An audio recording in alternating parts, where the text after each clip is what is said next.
야곱은 마리아의 남편 요셉을 낳았는데 마리아에게서 그리스도라고 불리는 예수님께서 태어나셨다.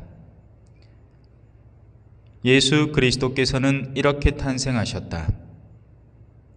그분의 어머니 마리아가 요셉과 약혼하였는데 그들이 같이 살기 전에 마리아가 성령으로 말미암아 잉태한 사실이 드러났다. 마리아의 남편 요셉은 의로운 사람이었고 또 마리아의 일을 세상에 드러내고 싶지 않았으므로 남 모르게 마리아와 파혼하기로 작정하였다. 요셉이 그렇게 하기로 생각을 굳혔을 때 꿈에 주님의 천사가 나타나 말하였다. 다윗의 자손 요셉아, 두려워하지 말고 마리아를 아내로 맞아들여라. 그 몸에 잉태된 아기는 성령으로 말미암은 것이다. 마리아가 아들을 낳으리니 그 이름을 예수라고 하여라. 그분께서 당신 백성을 죄에서 구원하실 것이다. 잠에서 깨어난 요셉은 주님의 천사가 명령한 대로 하였다. 주님의 말씀입니다.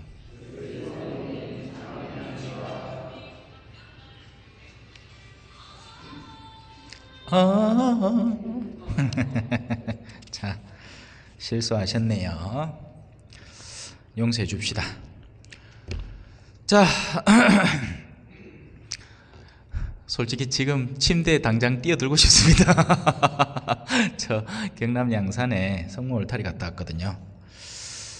물론 몸은 힘들어도 가면서 묵상했습니다. 몸은 힘들지만 내 축일 최고의 선물이다. 가난한 이들, 누군가가 딱히 가까이 다가서고 싶어 하지 않는 이들을 돌보는 건 정말 보람찬 일이거든요. 그래, 오늘 가서도 이 독서에 나오는 부분을 열심히 설명하려고 했습니다. 물론 거기는 이제 이사야서를 꾸준히 설명하고 있는데 참으로 공교롭게도 오늘의 독서와 맞물려 들어갑니다. 믿는다는 게 의로움이 된다는 겁니다. 우리 가톨릭 신자들은 특별히는 더 어떤 행위의 결과를 통해서 그걸 의로움으로 인정받으려는 성향들이 있습니다. 행위는 누구 눈에 보이는 거죠? 사람들 눈에 보이는 겁니다. 그죠? 사람들은 속을 알 수 없잖아요. 속에 뭘 숨기고 있는지 어떻게 압니까? 시커먼 구렁이가 들어있는지, 그죠? 나를 증오하면서도 내 앞에 그냥 앉아서 끄덕거리고 있는지 아무도 모르는 겁니다. 그죠? 하느님은 속일 수 없죠. 이 얘기를 거듭거듭 반복해서 했어요.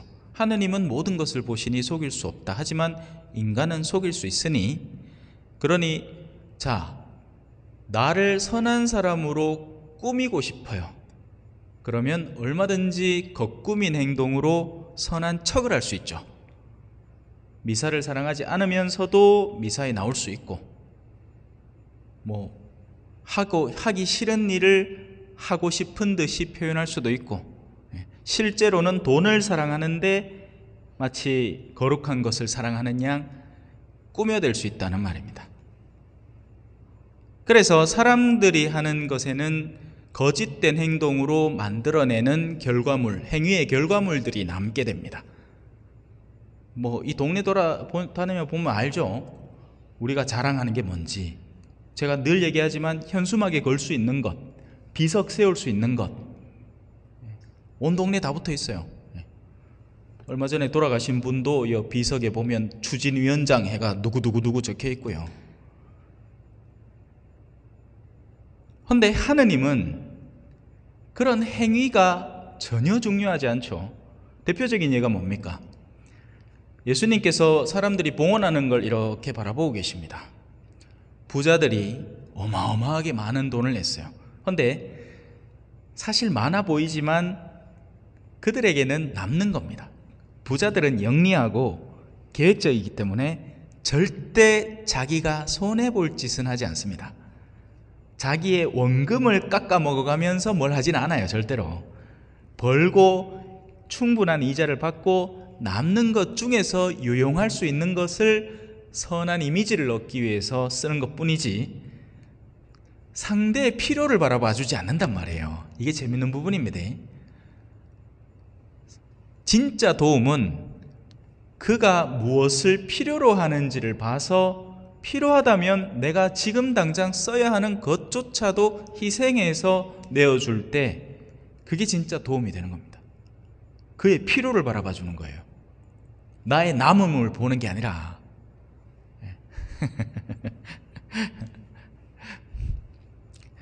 참 다른 얘기를 하고 싶은데 참습니다. 자, 그게 사람들의 눈을 속이는 방법입니다. 그죠? 겉에 보이는 것 꾸민 행동을 해요. 하지만 예수님은 뭘 봤죠? 가난한 과부가 렙톤 2잎을 내는 걸 보면서 저 과부가 제일 많이 냈다라고 합니다. 그러니까 하느님의 시선에서는 물건의 양이 중요한 게 아니라 그 물건에 담긴 마음의 양이 중요한 겁니다. 사실 그래요. 마음이 있으면요 천리길도 달려간단 말이에요. 마음이 있다면. 왜 마음이 콩밭에 가 있다 이런 얘기 하잖아요. 그죠? 예. 그러면 그 자리에는 뻥이 앉아있고 앞에 이야기를 하고 있지만 자기 마음은 다른 데가 있는 거예요. 이 사람에게서 마음이 떠난 겁니다. 하느님은 그래서 내면을 바라보시는 분입니다. 내면의 가치를 바라보시는 분이에요. 인간에게 있어서 내가 하느님에게 바칠 수 있는 그럼 내면의 가치는 도대체 뭔가? 하나밖에 없습니다. 그건 영혼이에요. 영혼을 바친다는 것의 의미는 뭔가? 세부적으로 들어가면 선택할 수 있는 것에서 하느님을 선택하는 의지를 의미하는 겁니다. 그걸 쉬운 말이 아니고 우리가 흔히 쓰는 말로 뭐라고 부르느냐? 믿는다라고 하는 겁니다. 우리는 사실 우리 스스로를 신앙인, 믿는 사람들이라고 하지만 믿는다는 말의 의미를 실질적으로 사는 사람을 찾는 건 쉽지 않습니다. 왜? 우리는 돈을 믿죠. 우린 돈을 믿고 그 돈을 벌 수 있는 나의 체력을 믿고 내 건강을 믿고 내가 벌어다 놓은 돈의 힘을 믿고 내가 갖고 있는 이 재물들과 권력과 명예의 그 권능을 믿지 하느님에게 믿음을 둔다? 이건 너무 어리석은 일이란 말이에요. 왜? 하느님은 엉뚱한 걸 시키거든. 아브라함한테, 그죠? 야, 네 아들 내한테 좀 잡아 바치지. 니네 믿는다며. 에이, 하느님! 지금까지 내가 자식이 없어갖고 얼마나 고생한 줄 알고 야를 내가 어떻게 늙음하게 얻은 자식인 줄 알면서 그걸 달람 이렇게 얘기하지 않습니다. 아브라함은 아한테 등짐 지아가 지를 살을 나무단을 지아가 가자 합니다. 아버지 우리 뭐 번제 드리러 가는 것 같은데 재물은 어디 있어요? 거기서 나온 말이 야훼 이레, 하느님께서 마련하실 것이다.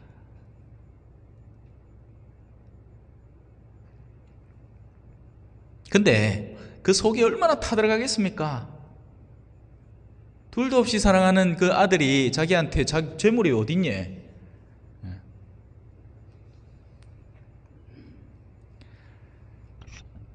다시 돌아옵시다. 하느님에게 무엇을 바치는 것이 가장 가치로울 것인가? 그건 우리 내면에 있는 영혼이고 그 영혼 속의 유일한 작용, 자유의지의 헌신인 겁니다. 봉헌인 거죠. 그래서 믿음이 어떻게 되느냐? 하느님을 향한 통로를 여는 겁니다. 우리는 죄를 지어도요, 내가 거짓말을 하고 누군가를 거짓되이 고발하고 했을 때 죄를 통해서도 어둠의 구멍을 엽니다.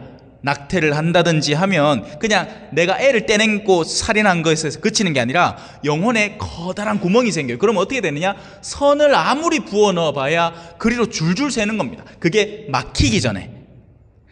그래서 회개를 선행하는 거예요. 그냥 복음을 믿어라 하지 않고 회개하고 복음을 믿어야 하는 겁니다. 그래야 뚜껑이 닫기야 복음이 들어와도 그게 영혼 안에 차 들어갈 거 아닙니까? 밑 빠진 독에 물 어떻게 보여? 그거는 콩쥐도 뭐하는 일이라. 그러니까 뚜껑이가 들어가고 꽉 콩쥐야 내가 뚜껑 막아줄게 해가지고 밑 빠진 독에 이래 딱 막고 이씨 콩쥐가 바가지 불어넣으니까 이제 찾는 거죠. 뺑덕 어묵이 못 돼가지고 그죠? 이 밭 다 갈고 뭐 다 해놓고 이 다 콩 다 까놓고 그러고 저 독에도 물 부나 했는데 그게 밑 빠진 독이었던 거예요. 딴 일은 다 했는데 그건 못 하겠는 거야. 막아야 하는 거예요. 막아야 그때부터 영혼의 가치들이 차오르는 겁니다. 한측에 구멍을 뻥 뚫어 놓고는 하느님 사랑한답시고 암만 용을 써봐야 밑 빠진 독에 물 붓는 꼴밖에 안 됩니다. 아무것도 차오르지 않아요. 그러니 영혼의 보람도 없고 기쁨도 없는 거죠. 구멍을 내놓고는 그걸 차오겠다고 난리를 치고 있이 되나 말라. 자, 그래서 인간이 자기가 손상되지 않은 영혼에 하느님에게 봉헌하기만 할 때, 그래서 회개부터가 믿음의 시작점이 되는 겁니다. 믿지 않고는 회개조차 못해요. 무슨 말인지 알겠죠? 잘 따라오고 계신지 모르겠다. 진짜 중요한 거거든요, 이거. 여러분들이 평생 지니고 살아도 전혀 하자 없는 가르침입니다. 몰라, 또 이래 가르쳐준 사람 또 오겠지. 그래서 믿음이 의로움이 된다. 지금까지 우리는 의로움이라는 건 이 책장처럼 오늘 뭐 성물도 한번 묵주기도 한번 뭐 이래가 막 하면 믿음이 이제 이래 채이고 쌓이는 거라고 생각했어. 성지순례 한 번 갔다 온 사람, 한티 한 번 댕겨온 사람, 110한 곳을 다 댕겨갖고 도장 다 받아갖고 주교님 축복장 받은 사람 급이 다르잖아. 아니라니까. 그렇게 계산하는 게 아니란 말이에요. 그러면 반신불고라 가지고 태어날 때부터 왜 옛날엔 그런 아들 많았잖아요, 그죠? 소아마비도 걸리고 막 그랬어. 그러면 가는 어디 집 밖에도 잘 못 나가. 그럼 이 사람은 평생 성지순례 한 번도 못 가기 때문에 끝까지 죄인이에요? 아니란 말입니다. 그렇게 계산하는 게 아니라고요. 그 속에서도 하느님은 자기의 그런 태생적인 영역을 저주하지 않고 하느님을 사랑한다고 고백을 하고 하느님에게 자신의 의지를 내어 맡기고 있는 사람은 성인이 될 수도 있는 거예요. 그래서 아브라함은 약속된 걸 다 보면서 믿은 게 아니라 믿었기 때문에 약속된 바를 이루는 시작점이 된 겁니다. 그리고 이건 지금도 마찬가지고 성요셉 성인에게도 마찬가지고 오늘 일독서의 사무엘 하곤의 다윗에게, 그죠? 나의 종 다윗에게 가서 말하라. 너의 날수가 다 차서 조상들과 함께 잠들게 될 때 네 죽고 나서란 얘기예요. 네 죽고 난 뒤에 네 몸에서 나와 내 뒤를 이을 후손을 내가 일으켜 세우고 그의 나라를 튼튼하게 하겠다. 죽고 난 뒤에 약속을 받은 게야. 살아있는 동안 약속을 듣긴 하지만 그 약속이 이루어질 때는 언제다? 내가 죽고 난 뒤에요. 하지만 다윗은 어떻게 했어요? 믿었어요. 자, 이제 복음으로 들어가 봅시다. 이 요셉이라는 인물은 스쳐 지나가는 인물이 절대 아닙니다. 간단하게 얘기하면 성모님은 우리가 믿음의 화신이라는 걸 알죠. 그죠? 얼마나 말씀을 끌어안았으면 그게 육신이 되어서 하느님의 아들 출산으로 잉태까지 이어지냔 말이야. 하지만 요셉도 만만치 않은 믿음의 사람이었던 겁니다. 그 믿음의 전제가 되는 건 뭐라고 했죠? 하느님을 움켜잡고 있는 의지라고 했죠. 그래서 요셉에게는 의로움이 나옵니다. 지금 요셉은 천사의 방문을, 그러니까 꿈에서의 천사의 방문을 받기 직전까지 어떤 상황에 처해 있느냐? 내가 너무나 사랑해서 약혼하기로 한 사람이 알을 뵌 상황에 있는 거예요. 환장하는 거죠, 이거. 당장 죽여도 성취하는 상태인 겁니다. 근데 요셉은 어떤 사람이었느냐? 의로운 사람이었습니다. 우리는 의로움에 대해서 오해를 합니다. 의로움을 마치 뭘 전부 다 막 산산조각 내는 걸로 이해를 하는데, 의로움은 그릇된 걸 바로잡는 게 의로움입니다. 삐뚤어져 있던 걸 이걸 바로 잡아야 의로움이 되는 거예요. 이걸 그냥 방치한 채 괜찮다 하고 있는 건 언뜻 겉으로 보기에는 온유함인 것처럼 보이지만 그 사람은 의로운 사람이 아닙니다. 그리고 그 사람은 의로움을 기대할 수도 없어요. 삐뚤어져 있는 것은 바로잡히고 나야 바로잡혀야 되는 거예요. 하지만 그 바로잡음에 있어서 부수적인 것을 야기할 필요는 없습니다. 그러니까 수술을 할 때 뭘 쓰죠? 칼을 쓰죠. 절대 칼이 안 됩니다 이럴 수는 없잖아. 왜? 칼 들어가면 아픕니다. 이게 거짓된 온유함이고 칼을 쓸 수밖에 없어. 하지만 도끼를 쓰면 안 되죠. 수술한다고 나무꾼이 나무배든 도끼를 들고 왔고, 자 지금부터 심장 가릅시다. 칵 찍어보마. 심장만 빠지나 이라 아니란 말이야. 주변에 가슴 뼈 조각이 산산조각이 나와서 사람이 완전 피폐하게 될 거예요. 그럴 이유는 없다는 거죠. 칼은 필요하고 수술 행위는 필요해서 동맥을 절단하고 수술한 부위를 아프지만 접합하기는 하되 나머지를 건드려서는 안 되는 겁니다. 그게 의로움의 핵심이에요. 요셉이 그래서 마리아의 남편 요셉은 의로운 사람이었고 또 마리아의 일을 세상에 드러내고 싶은 생각도 없습니다. 보통 사람이라면 어땠을까요? 난리 나는 겁니다. 동네 사람들요, 우리 마리아가 내가 그렇게나 사랑하던 저 여인이 너무 알을 떡 빼가 남산마네가 와시비도 저 돌로 쳐지게 해야 되지 않겠습니까? 하지 않겠습니까? 네. 일반 사람이라면 충분히 그러고도 남죠. 하지만 요셉은 의로운 사람이었기 때문에 그릇된 일은 바로잡되 그 이외의 여파는 끼치지 않으려고 가전애를 쓰는 겁니다. 남 모르게 파혼하는 거죠. 자, 이제 요셉으로서는 할 수 있는 최선을 다해서 정의로움을 실행하고 있는 겁니다. 그리고 그때야 천사가 다가오는 거예요. 그 전에 알려줬으면 얼마나 좋겠노. 하지만 요셉은 그 괴로움을 겪어야만 했습니다. 그래야 그 영혼에 진실한 믿음이 사로잡히고 앞으로 다가올 여러 난관들도 이겨낼 수 있는 힘을 기를 수 있기 때문에 그래요. 하느님은 그 작업을 우리와 함께 하십니다. 아무 일도 없으면 좋겠죠. 미리 다 알려주면 좋겠죠. 아닙니다. 여러분들이 겪어야만 하는 일들이 있습니다. 어떤 때는 부당함을 겪어야 하기도 하고 어떤 때는 무한한 인내가 필요하기도 할 거예요. 믿었던 사람에게 뒤통수를 맞을 수도 있고 칼을 찔릴 수도 있습니다. 하지만 그 모든 일련의 과정은 하느님께서 안배하신 선안에서 일어납니다. 하느님이야말로 의로우신 분이시니까요. 자, 요셉은 어떤 꿈의 내용을 들었느냐? 다윗의 자손 요셉아, 두려워하지 말고 마리아를 아내로 맞아들여라. 그 몸에 잉태된 아기는 성령으로 말미암는 것이다. 마리아가 아들을 낳으리니 그 이름을 예수라고 하여라. 요까지는 뭐 그러려니 하고 또 들을 수도 있습니다. 하지만 결정적으로 요셉이 믿을 수밖에 없던 것, 그가 하느님을 항상 바라보면서 하느님에게 고대하고 있던 바가 자신의 꿈속에서 들려오자 요셉은 확신을 얻을 수밖에 없습니다. 그분께서는 당신 백성을 죄에서 구원하실 것이다. 우리는 돼지 꿈꾼 복권사죠. 그죠? 여전히 그런 사람 많습니다. 천주교 신자 중에도 뭐 흔히 농담처럼 아니 농담이 아니고 진담인 거지. 자기는 실제로 샀으니까.